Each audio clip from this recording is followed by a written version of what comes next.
الحمد لله رب العالمين نحمده ونصلي على رسوله الكريم أما بعد فأعوذ بالله من الشيطان الرجيم بسم الله الرحمن الرحيم واستغفر الله إن الله غفور رحيم صدق الله العلي العظيم إن الله ملائكته يصلون على النبي يا أيها الذين آمنوا صلوا عليه وسلموا تسليما جوشی پڑھیں اللہم صلی علی سیدنا مولانا محمد وعلی آل سیدنا مولانا محمد مبارک وسلم علیہ۔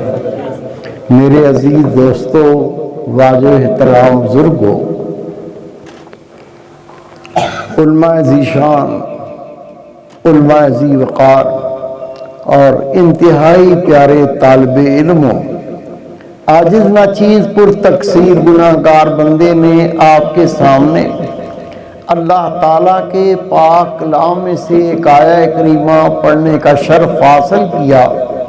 رب العزت سے دعا ہے وہ پاک ذات عاجز کو صحیح مفہوم بیان کرنے کی، آپ سب کو سننے کی، ہم سب کو اس پر عمل کرنے کی توفیق عطا فرمائے۔ مختصر چند کلمات عرض کروں گا۔ اللہ تعالیٰ نے اپنے پاک کلام میں ارشاد فرمایا وَاسْتَغْفِرُ اللَّهِ، اللہ سے بخشش مانگو، اللہ کے حضور استغفار کرو۔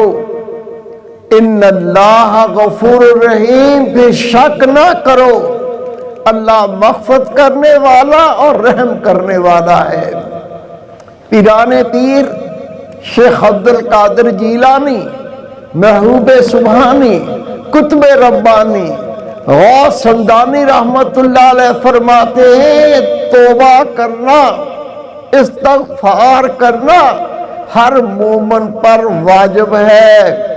آپ فرماتے لوگوں، اللہ کے نبیوں کے سوا کوئی شخص ایسا نہیں جو گناہگار نہ ہو، اس سے خطا نہ ہوئی ہو، اس سے کوئی نافرمانی نہ ہوئی ہو۔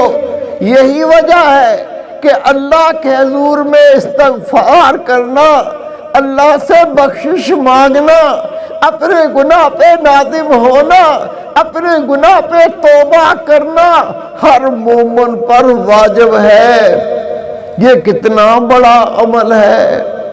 رسول پاک صلی اللہ علیہ وسلم فرماتے ہیں جو استغفار کی کثرت کرتا ہے، اللہ سے باکثرت بخشش مانگتا ہے، جو اللہ تعالیٰ سے بخشش کا سوال کرتا ہے، نبی پاک فرماتے اس کو 3 نعمتیں عطا ہوتی ہیں۔ سب سے پہلی نعمت رسول پاک نے فرمایا اللہ اس کو غموں سے نکال دیتا ہے۔ دوسرا نبی پاک نے فرمایا اگر وہ کسی مشکل میں ہو اللہ اس کو مشکل سے نکلنے کا رستہ عطا کر دیتا ہے۔ اور تیسرا رسول پاک نے فرمایا اللہ اس کو وہاں سے رزق دیتا ہے جہاں اس کا گمان بھی نہیں ہوتا۔ 3 عمل آپ کے سامنے عرض کرتا ہوں، وہ 3 عمل لازم اور مظلوم ہیں۔ اگر ایک عمل کرو گے دوسرا نہیں کرو گے تو پہلا عمل بھی قبول نہیں ہوگا۔ اللہ تعالیٰ نے اپنے پاک کلام میں ارشاد فرمایا فَاذْكُرُونِي أَذْكُرْكُمْ، بندے تو میرا ذکر کر میں تجھے یاد کروں گا۔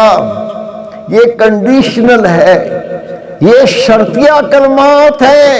اگر کوئی چاہتا ہو اللہ مجھ کو یاد کرے، اس کے لیے شرط یہ ہے کہ بندہ اللہ کو یاد کرے۔ جب بندہ اللہ کو یاد کرے گا اللہ اپنے بندے کو یاد کرے گا۔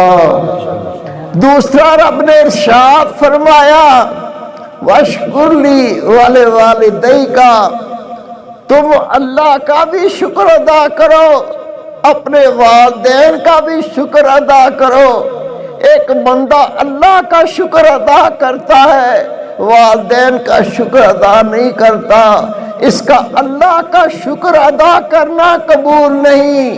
ایک شخص ہے وہ والدین کا شکر ادا کرتا ہے، اپنے رب کا شکر ادا نہیں کرتا، اس کا بھی شکر کرنا قبول نہیں ہے۔ یہ بھی کنڈیشنل ہے، یہ شرط کے ساتھ ہے کہ اللہ کے ہر بندے کو اللہ کا شکر بھی ادا کرنا ہے اور اپنے والدین کا بھی شکر ادا کرنا ہے۔ تیسرا، اقیموا الصلاۃ وآتوا الزکاۃ، یہ بھی اللہ کا حکم شرطیہ ہے۔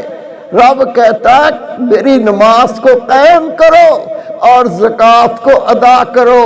رسول پاک صلی اللہ علیہ وسلم فرماتے ہیں ایک اللہ کا مومن بندہ نماز تو قائم کرتا ہے، زکوٰۃ نہیں دیتا، اس کی نماز قائم کرنا اللہ کو قبول نہیں۔ اگر کوئی رب کا بندہ زکوٰۃ دیتا ہے اور نماز ادا نہیں کرتا، اس کی زکوٰۃ بھی اللہ قبول نہیں کرتا، یہ بھی شرطیہ حکم ہے۔ رسول پاک صلی اللہ علیہ وسلم نے فرمایا اگر تم اللہ سے بخشش نہیں مانگو گے، اگر تم اپنے گناہ اور نادم نہیں ہوگے، اگر تم اپنے گناہ سے توبہ نہیں کرو گے، اللہ تمہیں کیوں بخشے گا؟ اب یہ بھی بات شرطیہ ہو گئی۔ کوئی چاہتا ہے اللہ میرے گناہ معاف کر دے، کوئی چاہتا ہے اللہ میری خطا سے درگزر کر دے، کوئی چاہتا ہے اللہ میری توبہ قبول کر لے، تو رسول پاک صلی اللہ علیہ وسلم نے فرمایا اگر تم گناہ سے استغفار نہیں کرو گے، اللہ تمہارے گناہ کیوں معاف کرے گا؟ وہ بے نیاز ذات، وہ کسی کی محتاج نہیں ہے، لیکن یہ اللہ کا بندہ اپنی کمزوری کا اظہار کرتے ہوئے، اپنے گناہ پہ نادم ہوتے ہوئے جب اللہ کے حضور میں استغفار کرتا ہے، اللہ اس کی توبہ کو قبول کر لیتا ہے۔ میرے بیٹے، میرے بھائی، یہ استغفار کتنا بڑا عمل ہے۔ تیرے رسول، میرے رسول، سارے نبیوں کے رسول، نبی پاک صلی اللہ علیہ وسلم فرماتے ہیں میں روزانہ 70 بار استغفار کرتا ہوں۔ دوسری حدیث پاک ہے اللہ کے محبوب نے فرمایا میں روزانہ 100 بار استغفار کرتا ہوں۔ اس حدیث کو پڑھ کر کئی لوگ گمراہ ہو گئے۔ اس حدیث کو پیش کر کے کہتے ہیں جب اللہ کے رسول استغفار کرتے ہیں، توبہ کرتے ہیں، تو اس کا مطلب نبی بھی گناہ گار ہو سکتا ہے، نبی بھی گناہ کر سکتا ہے۔ اللہ کے نبی معصوم ہوتے ہیں، اللہ کے نبی پاک ہوتے ہیں، اللہ تعالیٰ ان کا خبیر پاک پیدا کرتا ہے، خدا کا نبی گناہ نہیں کرتا۔ آج میں سمجھا دوں میرے بیٹے، یہ بات سمجھ لو، ہم جب استغفار کرتے ہیں اس کے بدلے اللہ ہمارے گناہ معاف کرتا ہے، لیکن جب خدا کا کوئی نبی استغفار پڑھتا ہے، جب اللہ کا رسول استغفار کرتا ہے، اللہ تعالیٰ اس کے درجات کو بلند فرماتا ہے۔ نبی خطا کار نہیں ہوتے، نبی گناہ گار نہیں ہوتے، وہ استغفار کیوں کرتے ہیں؟ وہ استغفار اس لیے کرتے ہیں، وہ اللہ سے عرض کرتے ہیں یا اللہ جو تیری محبت حاصل کرنے کا حق تھا ہم وہ حق ادا نہیں کر سکے، یا اللہ تیری محبت کا حق ادا کرنا کسی بندے کی طاقت بھی نہیں ہے۔ جب خدا کا نبی اس عاجزی کا اظہار کرتا ہے اللہ اس کے درجات کو مزید بلند فرما دیتا ہے۔ امام شافعی رحمت اللہ علیہ کا دور تھا، آپ کے دور میں ایک شخص تھا جب اللہ کے سامنے دعا کرتا، اللہ سے کوئی التجا کرتا، اللہ سے کوئی سوال کرتا، اللہ اس کی دعا کو قبول فرما لیتا تھا۔ وہ مستجاب الدعوات تھا۔ دور دور سے لوگ آتے، اپنا مدعا بیان کرتے، اپنی بیماری بیان کرتے، اپنا دکھ بیان کرتے اور کہتے حضرت دعا کریں اللہ یہ میرا مسئلہ حل کر دے، یہ مصیبت دور کر دے، اور اللہ ان کی دعا کے صدقے ان تکلیفوں کو دور کر دیتا تھا۔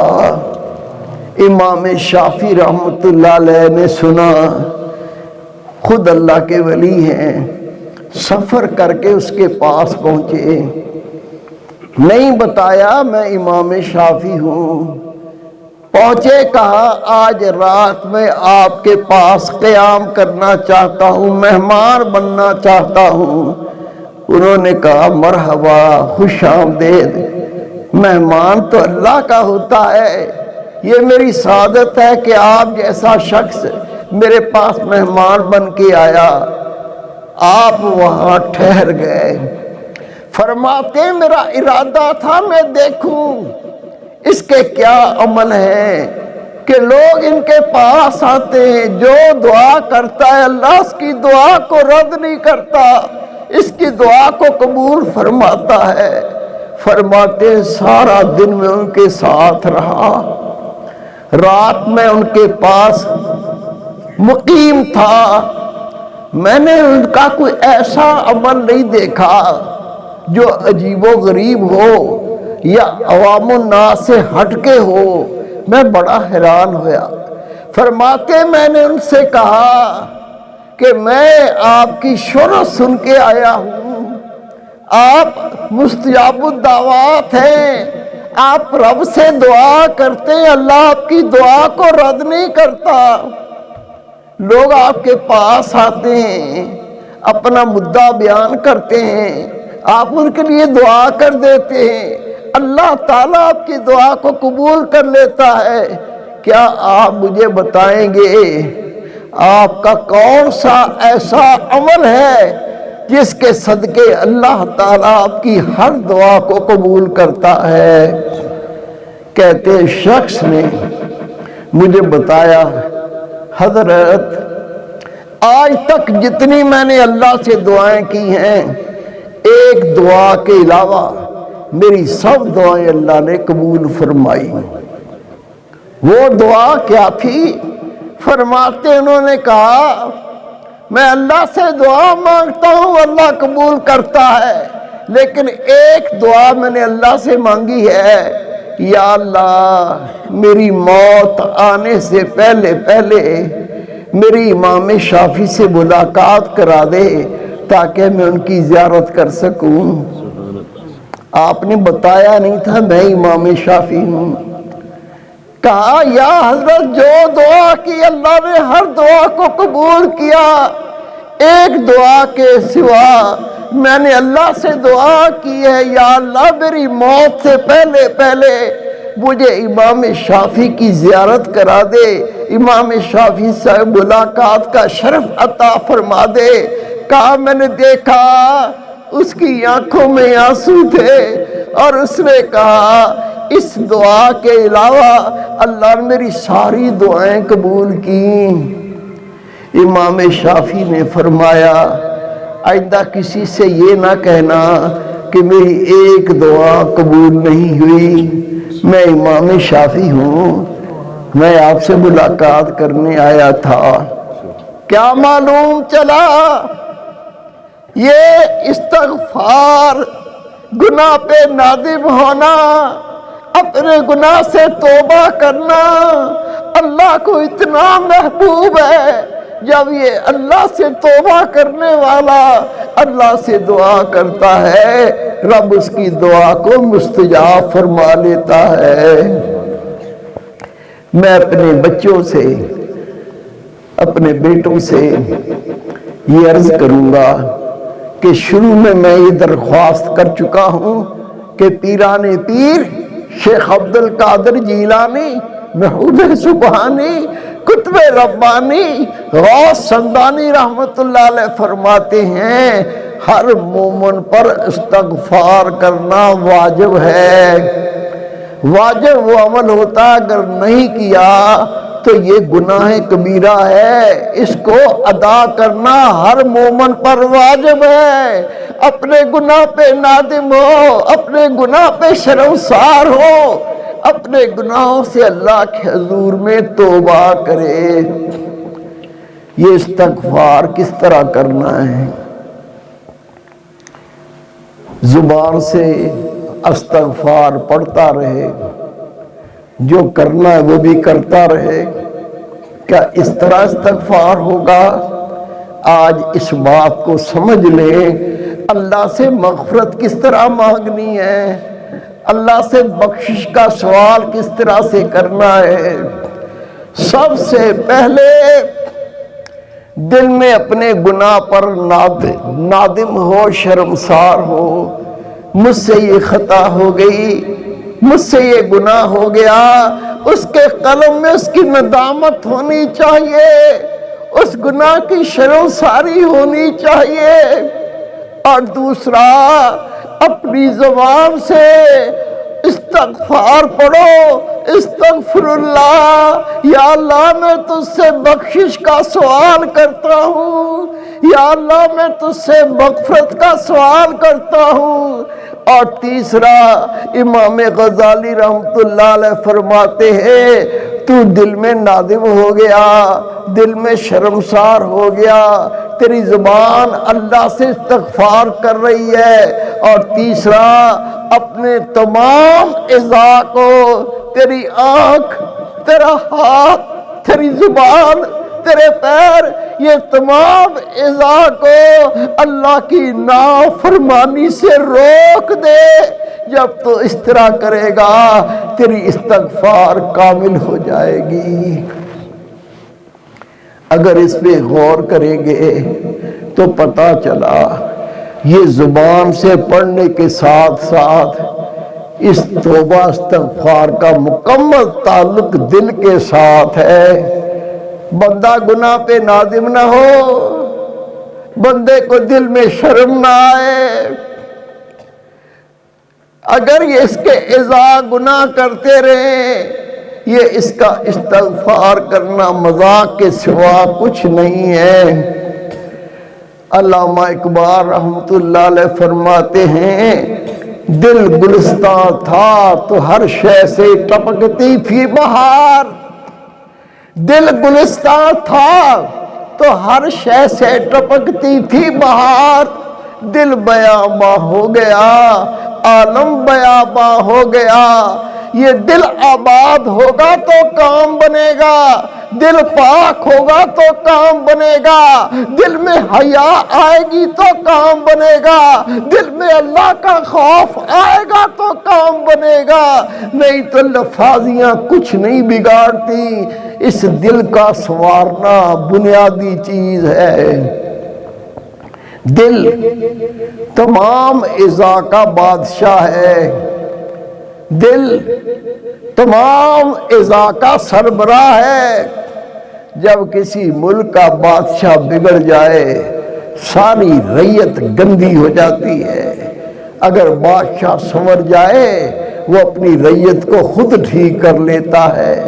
اگر ہم اس قلب کو ٹھیک کر لیں نگاہ میں پاکی آ جائے گی، اس دل کو ٹھیک کر لیں زبان میں پاکی آ جائے گی، اس دل کو ٹھیک کر لیں، ہاتھوں میں پاکی آ جائے گی، رگ رگ میں پاکی آ جائے گی، نس نس میں پاکی آ جائے گی۔ یہ دل کو پاک کس طرح کرتے ہیں؟ رسول پاک صلی اللہ علیہ وسلم نے فرمایا ہر چیز کو پاک کرنے کا کوئی نہ کوئی ذریعہ ہوتا ہے، اور دلوں کی پاکی اللہ کے ذکر سے حاصل ہوتی ہے۔ اللہ کا ذکر دو قسم کا، ایک زبان سے اللہ کا ذکر کرنا، دوسرا دل سے اللہ کا ذکر کرنا۔ یہ دل کا ذکر قرآن پاک یہ ثبوت دیتا ہے، یہ دل کا ذکر بندہ خود و خود نہیں کر سکتا، اس کی اجازت لینی پڑتی ہے۔ اللہ کا پاک کلام ہے فَاسْأَلُوا أَهْلَ الذِّكْرِ إِن كُنتُمْ لَا تَعْلَمُونَ، تم سوال کرو ذکر کے بارے میں اہل ذکر سے، اگر تم نہیں جانتے۔ میں 10 منٹ میں آپ کو دل کے اجازت دے کے طریقہ عرض کر دیتا ہوں، اگر آپ نے عمل کیا، یہ گناہگار عاجز کا کہنا نہیں، اللہ آپ کو دکھا دے گا۔ زبان سے آپ کلام کریں گے، دل اللہ کا ذکر کرے گا، ہاتھوں سے مشغول رہیں گے، دل اللہ کا ذکر کرے گا۔ یہ اللہ کا ذکر، آپ کی آنکھیں سوئی ہوں گی، دل اللہ کا ذکر کرے گا، لیکن یہ بندہ مر جائے گا، روح نکل جائے گی، دل بند نہ ہوگا، یہ اللہ کا ذکر کرتا رہے گا۔ اس کو کہتے ہیں اللہ کا ولی، جس کے دل کو کبھی موت نہیں آتی۔ ہم اہل سنت والجماعت کا یہ عقیدہ ہے، اللہ کے ولی مرتے نہیں، ایک جہان سے دوسرے جہان میں منتقل ہو جاتے ہیں، اللہ کے ولی مرتے نہیں۔ ہم تو ان کو غسل دیتے ہیں، ہم ان کو کفن پہناتے ہیں، قبر میں دفن کر کے آتے ہیں، پھر اس کا مطلب کیا ہوا؟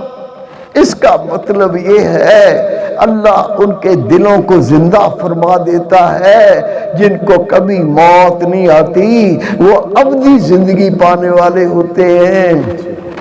دل کا ذکر کیسے کرنا ہے؟ سب میری طرف دیکھ لیں، مرد عورت کوئی بھی ہو، اس کا دل یہ دیکھیں، یہ پستان، اس پستان سے 2 انگلی نیچے یہ دل کی جگہ ہے۔ حدیث پاک ہے قلب المومن بیت اللہ، مومن کا دل اللہ کا گھر ہوتا ہے، لیکن ہم نے گناہ کر کر کے دل کو کالا کر دیا۔ جب تک یہ دل پاک نہیں ہوگا اللہ یہاں مقیم نہیں ہوتا۔ آپ نے کیا کرنا ہے؟ ہر وقت اٹھتے بیٹھتے چلتے پھرتے کھاتے پیتے یہ دل کے مقام پر یہاں دل ہوتا ہے، یہاں مقام پر تصور کر کے سنو، توجہ کر کے سنو، میرا دل کہتا ہے اللہ اللہ اللہ۔ جب توجہ کر کے سنیں گے دل کی زبان اس اللہ کے نام کے نور سے چلنے لگے گی۔ چند دن کے اندر اندر دل کے مقام پر ایسی آواز آئے گی جس طرح گھڑی کی ٹک ٹک ہوتی ہے آواز سنیں گے۔ پھر جب توجہ پکتی رہے گی تو صبر پکائیں گے، دل کی زبان مکمل صاف ہو جائے گی، جس طرح منہ سے اللہ نکلتا اس طرح دل سے نکلے گا اللہ اللہ اللہ۔ خدا کی قسم یہ بندہ مرے گا، لیکن یہ دل جو اللہ کے نام سے زندہ ہو گیا یہ کبھی نہیں مرے گا۔ اس نور کو جلدی پانے کے لیے، اللہ کا قرب جلدی حاصل کرنے کے لیے، اللہ کی پناہ پانے کے لیے، رگ رگ میں نور بھرنے کے لیے، اللہ کی دوستی حاصل کرنے کے لیے ہوتا ہے مراقبہ۔ مراقبہ یہ وہ عبادت ہے جو رسول پاک غار حرا میں کیا کرتے تھے۔ سارے خدا کے ولی مراقبے کی کثرت سے بنے۔ کیسے کرتے؟ یہ طریقہ سمجھ لو، جب بھی وقت ملے، جتنا وقت ملے، وضو کوئی شرط نہیں ہے، فارغ ہوتی بیٹھ جاؤ، بیٹھ کے آنکھیں بند، گردن جھکا کر آج تک جو گناہ کیے بندے کو سب پتا ہوتا ہے، میں بچپن میں کیا کرتا تھا، جوانی میں نے کیا کیا کھیل کھیلے، یہ بندہ اپنے گناہوں کو یاد کر کے اللہ کے حضور سچی توبہ کرے۔ نبی پاک فرماتے ہیں سچی توبہ پر فقط گناہ معاف نہیں ہوتے، اللہ گناہوں کو نیکیاں بنا کے لوٹا دیتا ہے۔ کیسے مراقبہ کرنا ہے؟ جیسے ہی فارغ ہو جائے 1 منٹ ضائع نہ کرو، فارغ ہوتے ہی بیٹھ کر آنکھیں بند، گردن نیچے، گناہ سے رو دھو کے توبہ، پھر اپنا خیال دل کے مقام پہ رکھ کر غور سے سنیں، دل کہتا ہے اللہ اللہ اللہ، یہ میں مراقبہ۔ اس کے علاوہ نماز نہیں چھوڑنی، زانی، شرابی، بدکار، لعنتی، دیوس، سب سے گناہگار بے نمازی خود تو نماز پڑھنی ہے، جتنے آپ کے گھر میں آپ کے ماتحت ہیں، میں اپنے بچوں سے بھی عرض کروں گا، امی نماز نہیں پڑھتی، ابو نماز نہیں پڑھتے، دادا نماز نہیں پڑھتے، دادی نماز نہیں پڑھتی، ہاتھ جوڑ کے ان کو اللہ کے سامنے کھڑا کر دو، منت کر کے اللہ کے سامنے کھڑا کر دو، آپ کوشش کرو گے اللہ ان کے دلوں کو تبدیل کر دے گا، اللہ ان کے دلوں کو بدل دے گا۔ ان کو نماز کی تلقین کرو، نماز پڑھو، وضو کرو تو وضو میں یہ مسواک رسول پاک کی سنت ہے، اس کو استعمال کیا کرو۔ ننگے سر پھرنے کی اجازت نہیں ہے، یہ پگڑی باندھنا نبی پاک کی سنت ہے، اور داڑھی یہ واجب ہے۔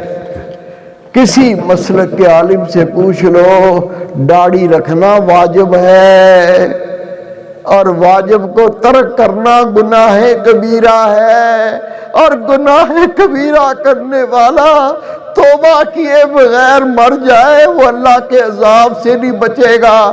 داڑھی کی حد کم از کم 4 انگلی یعنی 1 مشت، 1 مٹھی کم از کم ہونی چاہیے، تھوڑی بڑی ہو جائے تو کوئی بات نہیں، 1 مٹھی سے 1 رتی کم نہیں کر سکتے۔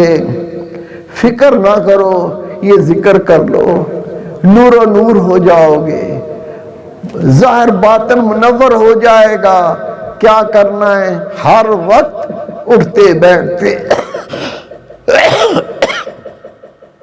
چلتے پھرتے کھاتے پیتے اپنا خیال دل کے مقام پہ رکھ کے سنتے رہو، دل کہتا ہے اللہ اللہ۔ فارغ ہو جاؤ تو مراقبہ کرو، بیٹھ کے آنکھیں بند، گردن جھکا کے گناہ سے توبہ کر کے تصور دل کے مقام پہ سنو، دل کہتا ہے اللہ اللہ۔ چند دنوں میں دل اللہ کے نام سے زندہ ہو جائے گا۔ اس کے علاوہ اللہ نے زبان بھی اپنے ذکر کے لیے دی ہے، 24 گھنٹے ہوتے ہیں دن رات میں، 24 گھنٹے میں 2-3 تسبیح کلمہ طیبہ زبان سے پڑھو، 2-3 تسبیح درود شریف پڑھو، اور جب رات کو سونے کا وقت آ جائے استغفار پڑھتے پڑھتے سو جاؤ۔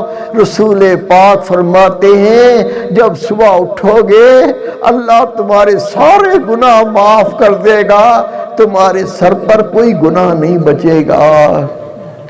اللہ رب کریم عمل کی توفیق عطا فرمائے۔ رب آپ کو مدرسے میں لے آیا، باہر ماحول دیکھو کیا ہو رہا ہے۔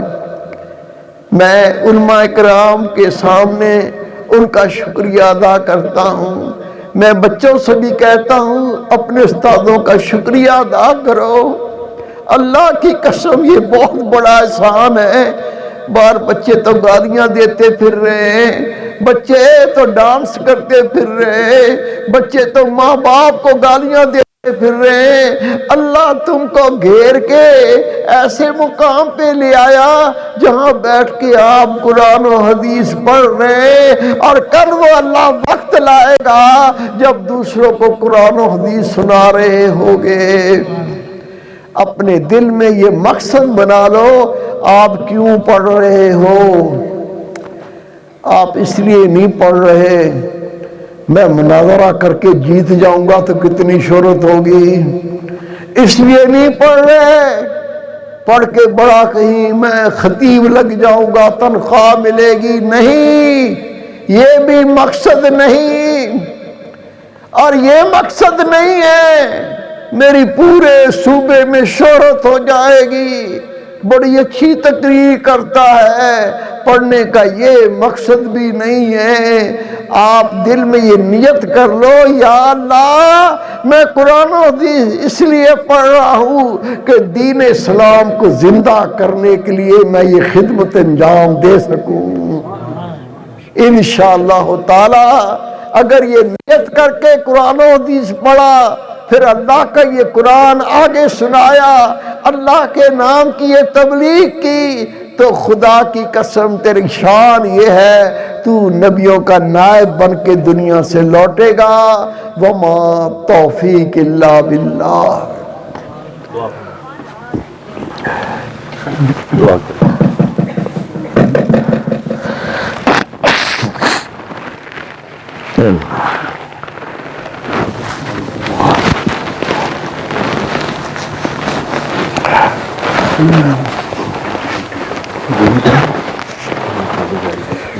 دعا فرما دیں، دعا فرما دیں، امام صاحب دعا فرما دیں، دعا جی دعا کر لیں۔ اللہم صلی علی سیدنا مولانا محمد وعلی آل سیدنا مولانا محمد بارک وسلم علیہ۔ ربنا ظلمنا انفسنا وان لم تغفر لنا وترحمنا لنکونن من الخاسرین۔ ربی جعلنی مقیم الصلاة من ذریت، ربنا تقبل دعا، ربنا اغفر لی ولوالدی وللمؤمنین یوم یقوم الحساب۔ اللہم اہدنا الصراط المستقیم صراط الذین انعمت علیہم غیر المغضوب علیہم ولا الضالین، آمین۔ یا اللہ اس طرح مدرسے کو دن دگنی رات چوگنی ترقی عطا فرما۔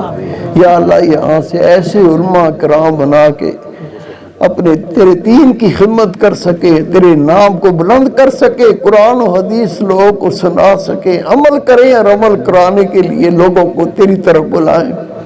یا اللہ ان کو ہدایت کا ذریعہ بنا، ایک بڑی مخلوق کو رب کریم راہ مستقیم دکھانے کی توفیق عطا فرما۔ اللہ بارک وسلم۔ ان اللہ ملائکتہ یصلون علی النبی یا ایھا الذین آمنوا صلوا علیہ وسلموا تسلیما۔ اللہم صلی علی سیدنا مولانا محمد وعلی آل سیدنا مولانا محمد بارک وسلم علیہ، صلی اللہ تعالی علی خیر خلقہ محمد وعلی صحابہ اجمعین برحمتہ یا راحم۔